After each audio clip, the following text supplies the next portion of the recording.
Sports Marketing Now. Hey, everybody, and welcome to Sports Marketing Now, a part of the Sports Business Now series. I'm your host, Holly Koski, and Sports Marketing Now talks about all of the latest news from the marketing side of the sports industry. And you can always tweet at us at SB Now to give us your comments on some of these topics. And we're here today with Craig Pittens of the University of Oregon and Matt McCormick of the Minnesota Swarm. Thanks for joining us, guys.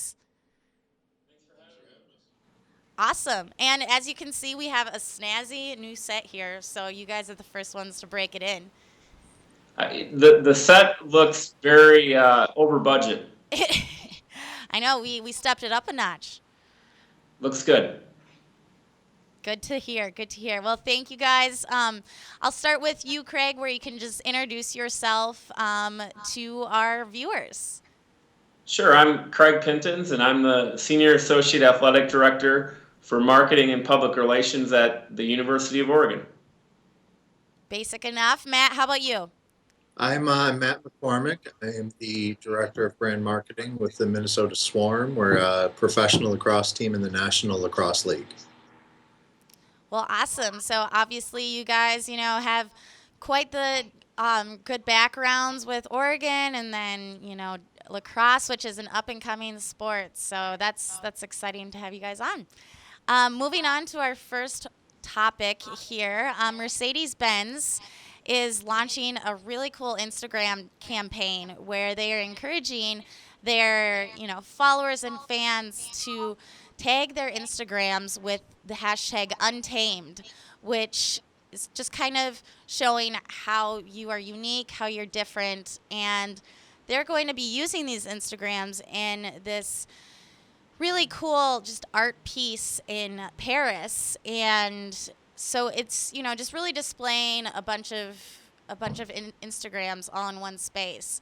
And while this doesn't have a lot of ties to sports, it really can transfer over to the sports world quite well, especially with teams using Instagram so easily.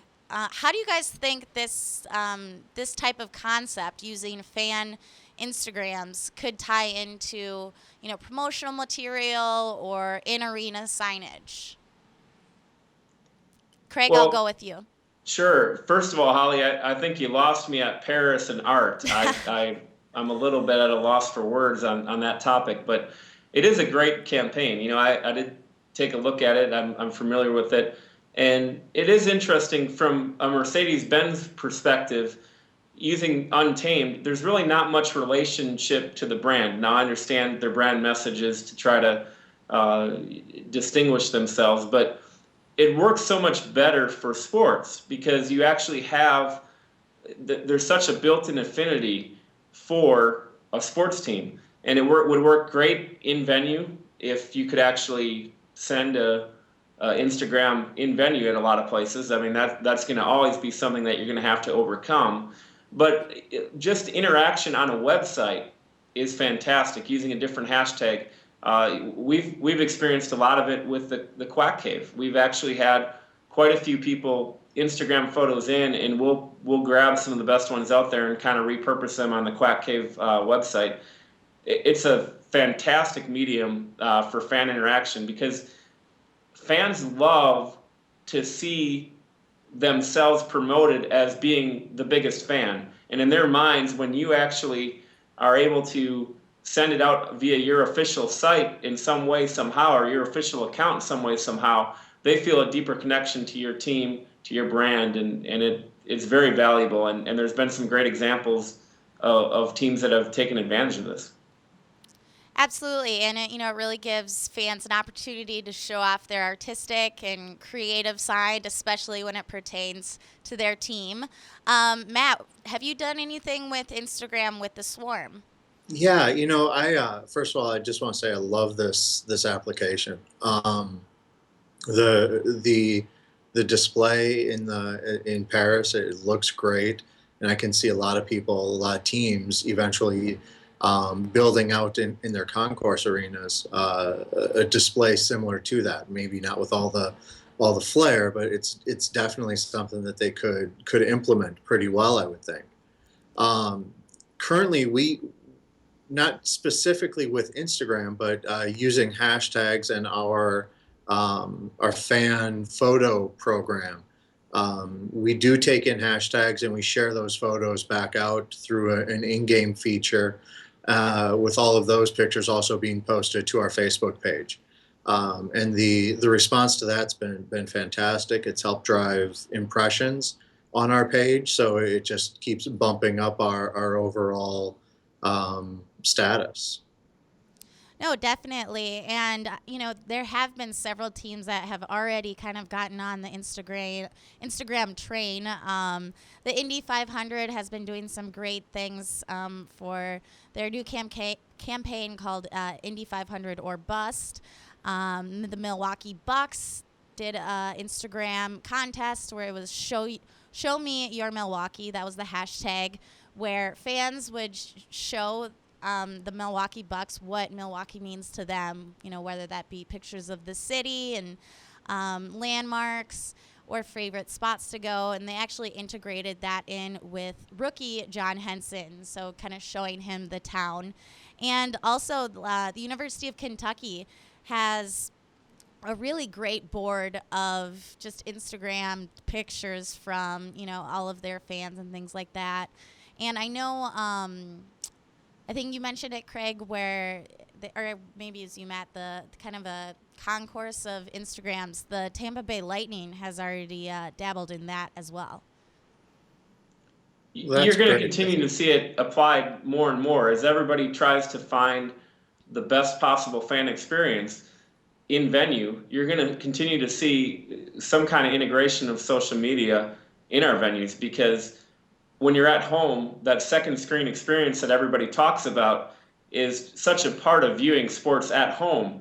And we have to be able to compete with people that are viewing at home. And so anything we can do on our end or any other team's end to try to replicate that experience at home with the second screen, that second screen just happens to be a lot bigger. And Matt, you had something? Yeah, I was just going to say, anytime you give your fans, especially in an arena, the chance to kind of be the star, the focal point, even if it's just for a few seconds while their picture's up there, then you're delivering that great fan experience, which is crucial. Absolutely. And moving on now to our next topic of StubHub, which actually just purchased the naming rights to an MLS stadium, which is kind of crazy, a ticket reseller, second market, and all of a sudden they have the naming rights deal with AEG for formerly the Home Depot Center in Carson, California, the home of Chivas USA and the LA Galaxy. So definitely a first of its kind for the market. It also gives StubHub exclusive marketing rights with the Galaxy, making it their first partnership with an MLS team. What is the future of naming rights as far as a secondary ticket market like a StubHub or even Ticketmaster? Will they have their name on an arena soon? I think that specifically with Ticketmaster, and it'll be interesting to see how it progresses, but having them basically owning the rights already to so many different facilities, I'd be surprised to see them jump into the official naming rights area, but I've been surprised before, so I wouldn't be it would be interesting to see if that were to happen. I love what StubHub has done, though, and the AEG partnership there, and the sharing of the information, and just building your lead list for your sales staff too through the secondary market, which is just a great tie-in. StubHub, it really has done a tremendous job of branding themselves and of marketing themselves. And this is just another example of that. When you think of the secondary market, there are plenty of other people in that space, or there seemingly were more people in that space. StubHub has really distinguished themselves, and by being aggressive and partnering with teams from a marketing and branding standpoint, that's how they've become. They've become like Xerox or Kleenex. They've become that brand. When people talk about the secondary market, they refer to it as StubHub. And there's plenty of other options out there, but they don't call it the secondary ticket market. I think people only in the industry call it that. Real fans call it StubHub. And they don't distinguish StubHub from any of the other people. And this is just another example of StubHub continuing to dominate that market. Yeah, that's a great point, and extremely, extremely relevant. And it just goes to show you where their strategy is going. They're looking to get into the MLS market, and that they're showing that MLS has promise within America. So it's also could signal that they're looking to get into the more Spanish and Hispanic community as well. Yeah, absolutely, and the team in LA has a tremendous following, obviously in the Hispanic community. It opens up a whole new market for them that they obviously thought that they're a little bit deficient in that area. So for them, it makes perfect sense. And like I said, StubHub continues to find ways to get themselves on the tip of the tongue of the consumer to the point where everybody just assumes that's the place you go for the secondary market. For sure, for sure. And, moving on to our last topic here, there has been a bevy of half-court shots made, it seems like, in the last couple of weeks, whether that be on College Game Day for, $18,000 in partnership with State Farm, or, the incredible cheerleader shot where she literally does a cartwheel and then makes the shot, which is incredible. This, like you guys have said when we were talking earlier, this has been around forever. Has this really kind of stayed its welcome in terms of effectiveness from a brand's perspective? I think the half court shot, much like the little kids in big clothes doing some sort of sporting event, it's never going to completely go away. It's a staple in in the in-game kind of presentation. I think that brands and teams are going to have to continually find new ways to improve on it. And the half court, the cheerleader doing the flip was fantastic. You've seen mascots out there with the over the head backward shots. It's going to continually change and adjust a little bit, but it's like a game program. You're always going to have a half court shot type of event. So we're always going to have game programs. I'm not sure about that. Everything's going digital at some point, but we're trying to figure out a way to get rid of game programs. Don't tell our fans that, but they kind of have outlived their usefulness. I don't think the half court shot is ever going to get to that point. There's not a time that I don't walk into a gym with a ball that I want to just fire one up from half court. And I think a lot of that has to do with the fact that you see people hit them every so often, and it's a contest that people actually think they can win. I'm not a fan of the 24-second deal, the insurance deal, where you have to shoot the layup, the free throw, the three-pointer, whatever it might be, to get to half court.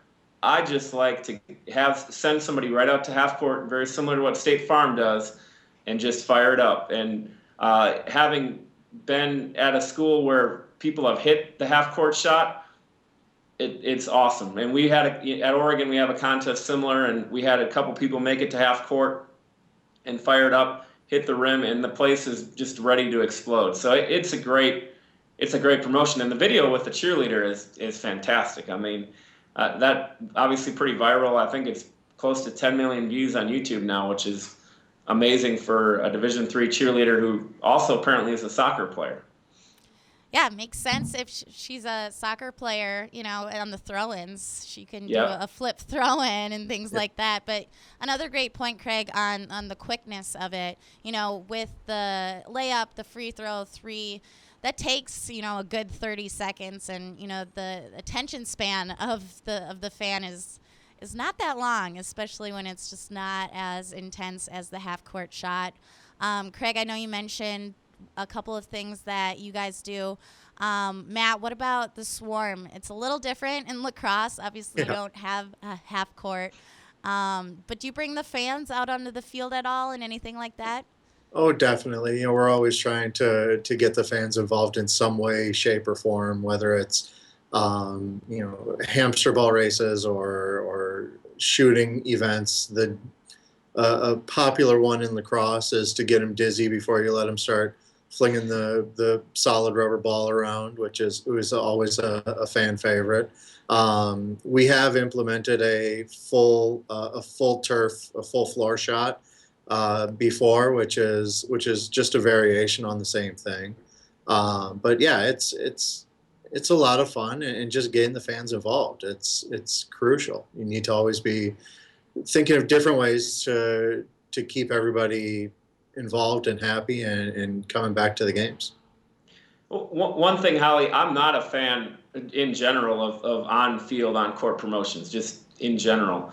The half-court shot is maybe one of the exceptions I do make because just personally, I'd rather do stuff with our video board. If you have a video board in venue, make sure you take advantage of that first because it's a lot more engaging. You can reach more people than just having something on the court or on the field. But with that being said, I think everybody likes watching that half-court contestant fired up, and I also like when somebody airballs it and they get booed. That hey, they deserve it at that point. You got to at least get it close to the rim. Yeah, do it underhand or something. Get it. Yeah, there. you got to. Hey, you need to be practicing that shot. I mean, if you're not a competitive basketball player, just practice half quarters because that's your best chance to actually make some money in basketball. Exactly. And then kind of, along the same lines, very off the cuff, but, the Harlem Shake, a ton of teams have gone with, doing that kind of promos. Some have been, instituted by the players like the Miami Heat. But, you guys, Matt, or Craig, with Oregon did Gangnam Style, and you were one of the first schools to really get on the Gangnam Style, parody. What prompted you guys to do that? I personally loved it.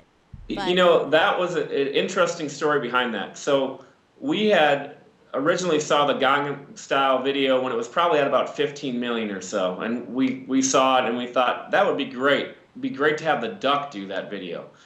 Well, we talked to the Duck, and the Duck said, yeah, we do it. Because we had been, since the spring, kind of looking for that Call Me Maybe type song, which the Harvard baseball team did a great job with, and U.S. Swimming and a bunch of other people. So we thought, hey, let's try to find that next Call Me Maybe. We thought Gangnam Style is going to be it. Well, what ended up happening is we sent out the mascot with what we thought were our cameras to actually shoot in HD and everything else.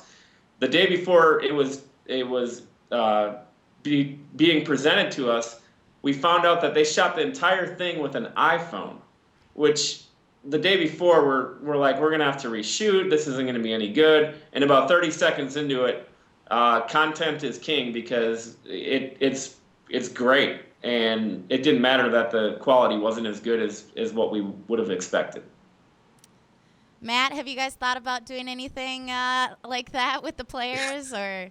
We jumped on the Call Me Maybe video, trying to tie it back to always with a team like us, we're always trying to drive ticket sales. So we brought it back to literally calling us, and it was well received. The Gangnam Style, the Harlem Shake, really whatever it is. I think the Harlem Shake one seems to have already peaked. I would say I hate to give a plug to a crosstown competition here, but the Timberwolves last night at their game and online today have a fun little variation on the Harlem Shake. If you get a chance, you should check that out on YouTube. It's pretty entertaining. Yeah, that's been blowing up. The Sports Biz streams and just some of my friends, they're, really loving it with Crunch. Yeah. Given we got it up. Great job, guys. On giving him his mind on the Harlem Shake. Unfortunately, to a LeBron fan. It would have been nice if the Wolves pulled it off last night, but the Heat are pretty pretty unstoppable this year. But thank you for your insights on, Harlem Shake and Instagram and, naming rights to a stadium. So kind of ran the gamut today of topics. Thank you guys for joining us. And we will see you next week on Sports Marketing Now on Tuesday. And then join us on Thursday for Sports Business Now Live. We'll see you on Thursday. Thank you. SBN, Sports Business Now.